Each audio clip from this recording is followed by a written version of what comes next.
Well, hello there. Thank you for joining me. I found a big, big, big discovery. I'm talking huge, huge, huge, huge. Buckle up. Inside the Army's radiological weapon research, in one of the longest held secrets of the Cold War, the U.S. Army explored the potential for using radioactive poisons to assassinate important individuals, such as military or civilian leaders, according to newly declassified documents obtained by the Associated Press. Now, how I fell on this deal is a mystery to me because I was doing my usual wandering around, looking through my files, figuring out what to do next. I had this file about military bases because I've long suspected that under U.S. military bases are likely historical places. I've been talking about a place out at San Francisco they stole. Hetch Hetchy, I've been talking about that place for years. They stole that during the San Francisco earthquake. Huge piece of land, supposedly more beautiful than the Grand Canyon, and they stole it and they flooded it, and that was Hetch Hetchy. And the whole setup was over the San Francisco earthquake because before the San Francisco earthquake, which was actually bombs, they used bombs and thermite. It wasn't really an earthquake, but anyway, so before the San Francisco earthquake, they were trying to get their hands on Hetch Hetchy, that huge piece of land, and I'll have pictures of that down below. So they were trying to get their hands on Hetch Hetchy. So then they couldn't get their hands on it because there was too much opposition. So then what happens next? Well, they have the earthquake or bombing or whatever you want to call it of San Francisco, where a lot of property got stolen, people's homes and stuff. But the big complaint was, well, we didn't have enough water to put it all out. If only we had Hetch Hetchy.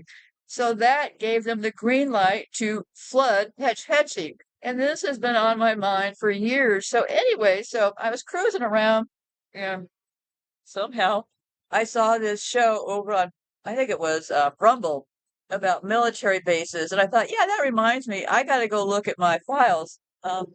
Because what my process is that typically I do all of my research in the blog world because there are the people that have all the freedom of information, all that stuff. And I don't know how, because when I landed on this page, my eyes about popped out. So let me read it here. In one of the longest held secrets of the Cold War, the U.S. Army explored the potential for using radioactive poisons to assassinate important individuals, such as military or civilian leaders. So, approved at the highest levels of the Army in 1948, the effort was well hidden.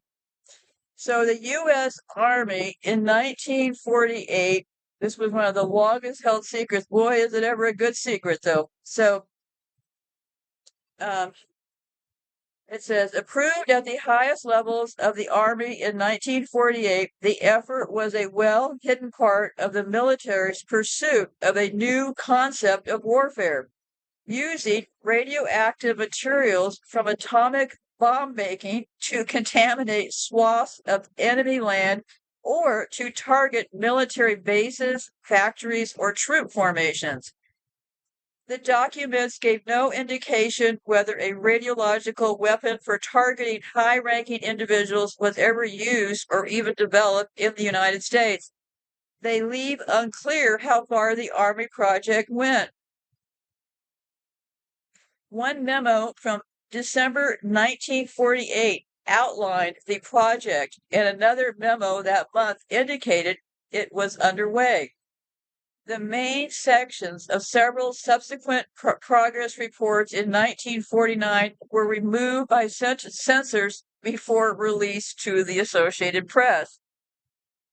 The broader effort on offensive ways of radiological warfare apparently died by about 1954, at least in part because of the Defense Department's conviction that nuclear weapons were a better bet. So, no, I think they stuck with the plan, right? The plan all along was to figure out a way to use poisons, right? So I think they're misinterpreting things here. So Among the documents released to the AP, an Army memo dated December the 16th, 1948, and labeled secret, described a crash program to develop a variety of military uses for radioactive materials. Work on a subversive weapon for attack of individuals or small groups was listed as a secondary priority to be confined to feasibility studies and experiments. The top priorities listed were this. Number one, weapons to contaminate populated or otherwise critical areas for long periods of time. Well, that sure could be inside of our homes, right? Munitions combining high explosives with radioactive material to accomplish physical damage and radioactive containment simultaneously. 3. Air and or surface weapons that would spread contamination across an area to be evacuated, therefore rendering it unstable by enemy forces. The stated goal was to produce a prototype for the number 1 and number 2 priority weapons by December 31, 1950. And then it just said the Cold War was a kind of silver age for lethally awful weapon ideas, from nuclear bazookas to one-man aerocycles. So let me see. So the program was initiated in 1948, approved by the highest levels of the U.S. Army to develop a new concept of warfare using radioactive materials, exploring the use of radioactive poisons for assassinating important leaders, military or civilian, create weapons that can contaminate land, facilities, and enemy formation. Yeah, it sounds to me like they were right on it, right? So let me scroll down here a minute. So the radiological program 1948 to weaponize radioactive containment. Gee, that's really slipping right into this whole deal here right now. When was the smart meter thing? Okay. And according to these reports, by 1954, these efforts were largely abandoned, at least officially, as nuclear weapons took priority. That's not quite true because by 1954, the bombs had already been set off over in Japan, right? And they knew all that by that time. So by the time they finished all the testing and stuff, and the fake pictures and all that stuff, they knew then that this technology was going to be for inside of our homes. Okay, so one way to solve this issue and tie it all together is they also applied for a whole bunch of patents for smart meters. 1970s to 1980s, there were patents related to automatic reader meter or AMR technologies. These were the anyway, they were before smart meters, and they focused on remote reading of meters via telephone lines or radio. Then, 1990s, patents began to appear that combined the AMR with two-way communication, an essential feature of smart meters. So I think they applied for the first technology, then they figured more stuff out, and then they came back for another patent that combined AMR with two-way radio communication. And so they did a patent in 1991 to remote utility meter reading system using radio signals by Motorola. 1993, there's a patent apparatus for remotely reading electric meters. Late 1990, early 2000s, the term smart meter started appearing in patent filings alongside development in mesh networking and power line communication. So in 2001, they had another patent, which was for the method and apparatus for real-time monitoring of energy usage. 2002 to 2003, companies like Itron, Landis, and Elster began filing patents for more advanced smart meter systems. 2004 to 2008, major patent activity coincided with the early smart grid initiatives and utility pilot projects. In 2005, numerous filings by Itron, Landis, General Electric, and Siemens focused on two-way communication, demand response, and remote disconnection. 2007, the U.S. government began emphasizing smart grid technology under the Energy Independence and Security Act, sparking a flurry of patents. So I have all the patent holders here, the usual characters: Itron, Landis, Elster, General Electric, Siemens, Silver Springs Networks, Motorola, which was earlier AMR Technology, Eklon, and Cisco.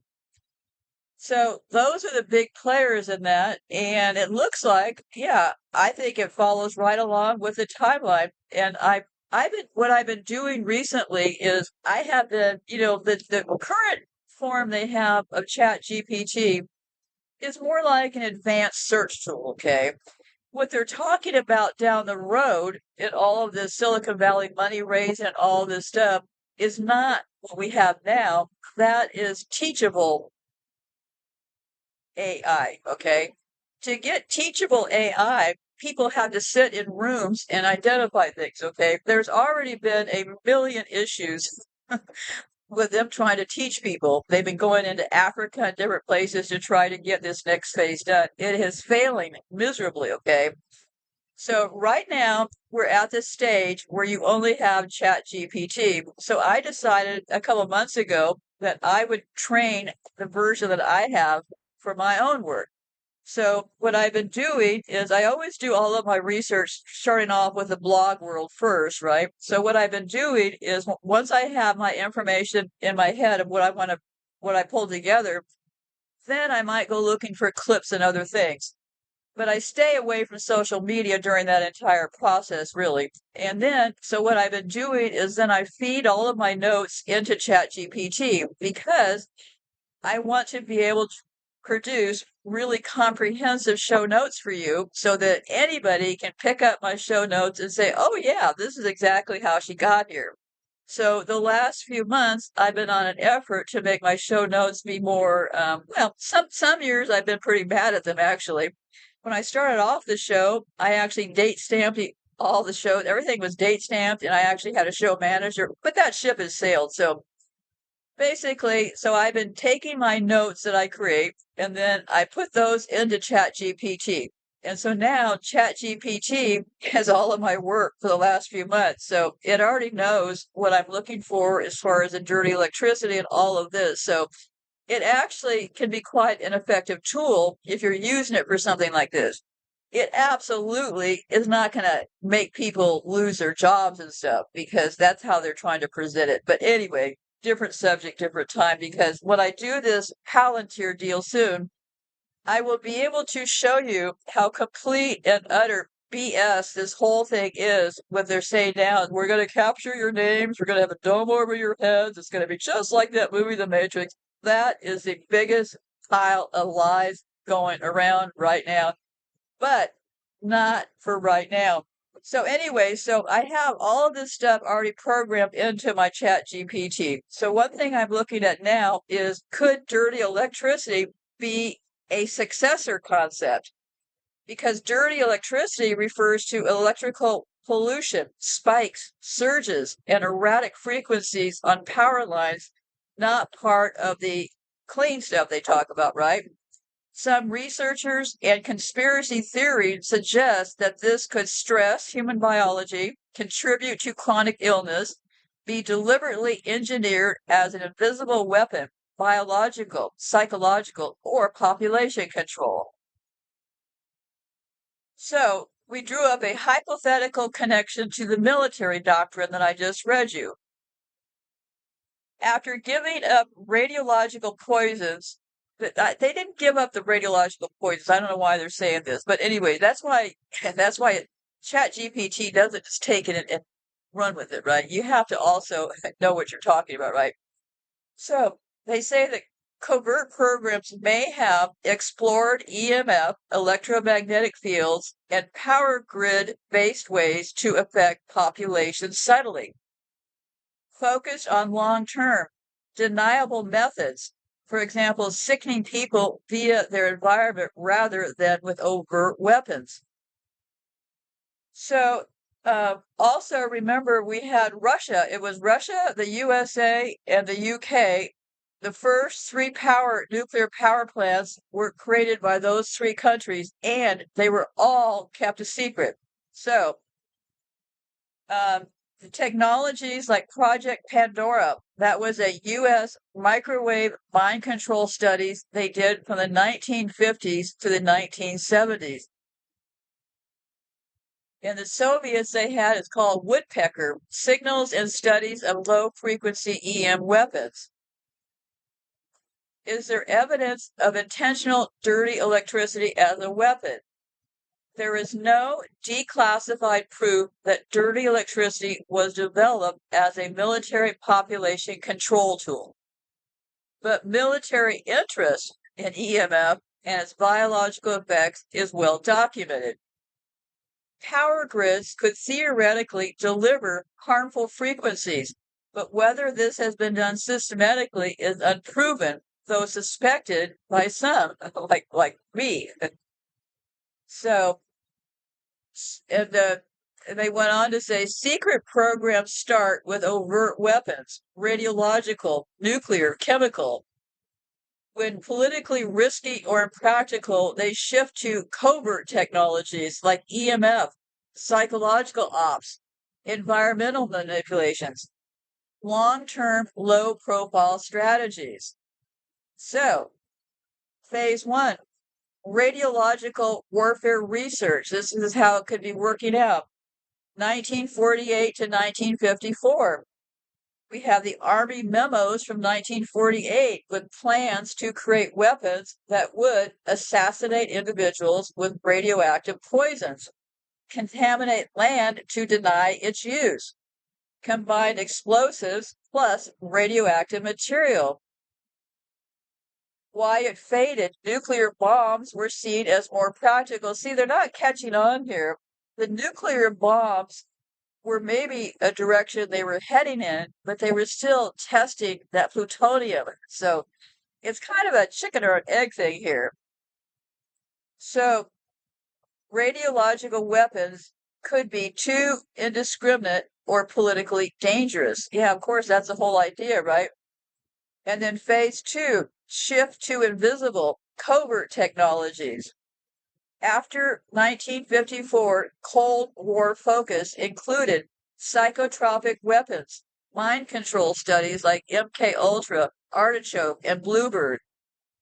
Project Pandora from 1950s to 1970s, U.S. studies of microwave radiation effect on the brain, partially in response to the Soviet microwave bombardment of the U.S. Embassy in Moscow. Soviet and U.S. interest in ELF or VLF, which is extremely low or very low frequencies, for potential use in disrupting human health or cognition. DARPA and the CIA, early research on electromagnetic pulse or EMP effects, brainwave entrainment, and crowd control using directed energy. Phase 3, possible domestic application, power grid and dirty electricity. By the 1970s to 80s, researchers like Dr. Robert Becker and Neil Cherry warned that artificially altered EMF could affect health. Dirty electricity, high-frequency voltage transients, and harmonics riding on standard power becomes an identified concern in the civilian sector. Such theorists propose the power grid could be used as an invisible delivery system for harmful EM fields. Intentional manipulation or reckless military-industrial experimentation could produce widespread biological stress, fatigue, cancer, and mood disorders. Why this fits a Cold War mindset. Radiological weapons, crude, detectable, diplomatically dangerous. EMF, power grid weapons, invisible, deniable, continuous, adaptable to peacetime or slow-acting population control. This shift mirrors the larger trend of moving from kinetic to silent weapons, moving from battlefield to environmental battlefields, including homes and cities. Key military labs and test sites linked to radiological and EMF research, for example, Dugway Proving Ground, Fort Detrick, MIT Lincoln Laboratory, and NSA facilities. These are locations tied to early power grid expansion and experimental EMF field studies. So, summary of key documents. First, we have that thing I just read, which was a declassified Army memo on radiological weapon projects, 1948 to 1954. Project Pandora and Moscow Signal Studies, 1950s to 1970s. Early government and scientific reports on EMF health effects and dirty electricity. Relevant patents and whistleblower statements. So 1948, they approved secret research on radioactive poisons for assassination, right? And then they had prototypes. They aimed to have prototypes by the 1950s. The project was active but heavily censored.